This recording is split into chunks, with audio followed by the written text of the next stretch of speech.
it's taken a change, right? Because I think, what was it, almost 5 weeks ago, I started to have this pain in my neck, which turned out to be a neck herniation. Sorry about the hair, I'm straight out of bed, more or less. That, of course, forced me to change my plans. I just started my third 4-week training cycle, 4-week training cycle, 1-week break of the year, which is now more or less coming to an end. And I wasn't able to do what I wanted to do because I cannot lift weights. I cannot strain my upper body. So I've been going for walks, I've been doing HIIT sessions on a stationary bike, I've been doing lower body weight exercises for my legs, and that's all been going on. But in the meantime, things have gotten slightly better, but I still won't be able to train with weights with my kettlebells the way I want to for at least another 4 to 5 weeks, because this really needs to heal, because I don't want it to come back to haunt me in a couple of weeks again after I start training, because that would make it even worse and maybe even permanent.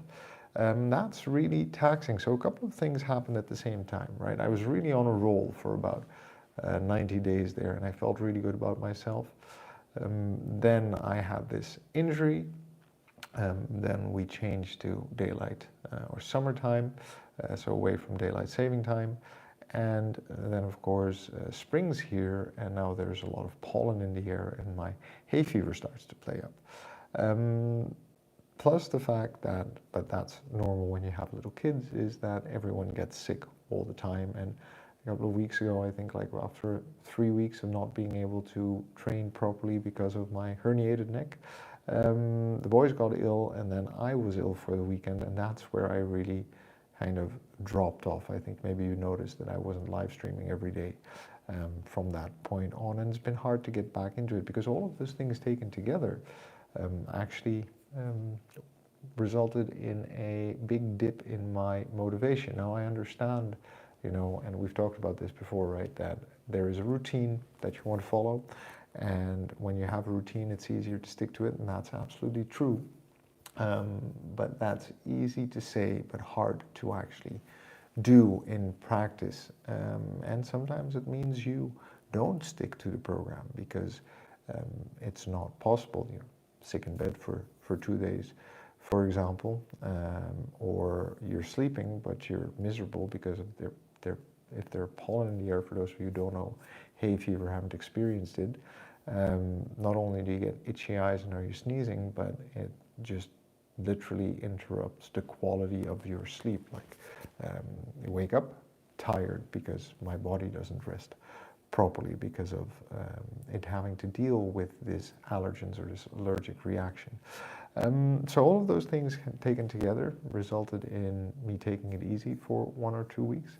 But I'm slowly getting back into it. I've gone to the gym a couple of times again, gone on the treadmill and walked at a steep incline, done the HIIT sessions on the bike, and right now I'm going out for a morning walk again. So I've taken some time also to assess, well, what routine is going to work for me, given the fact that for the next 4 weeks I won't be able to train with those weights and with the kettlebells the way I want to again.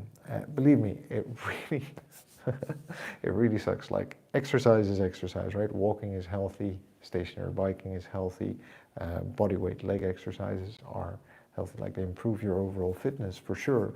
But am I enjoying them? Not as much. There was something about swinging an 8 or a 12 or a 16 kilo kettlebell around that actually makes you feel really good about yourself. Not only that, you also start to put on some muscle because you're moving weights for 30 minutes to an hour every day. So am I in the same shape that I was 4 weeks ago? Definitely not. It's just not the same level of intensity. That being said, am I working on my fitness and on my overall health every day? Yes, I am. And that's worth something also, right? Because we're in this for the long run, and I guess over the lifespan, if I really intend to do this until I'm 60, that is also going to mean that there are going to be more times where I'm not going to be able to do everything that I want to do consistently. But I still try to find those 30 minutes every day to work on my health and fitness, and I still eat healthy. I still try to sleep 8 hours a day. So there are it's not all about the exercise, but this episode has made me realize, I guess, that exercising, that doing exercises that I enjoy, is satisfying and fulfilling at a very base emotional level. So whatever that is for you, I hope you know what it is or are discovering what that is and can go out and do that every day. Remember, we've got to love ourselves before we can move on, and the only way to get anything done, friend, is by showing up and doing the work. So I'll see you tomorrow.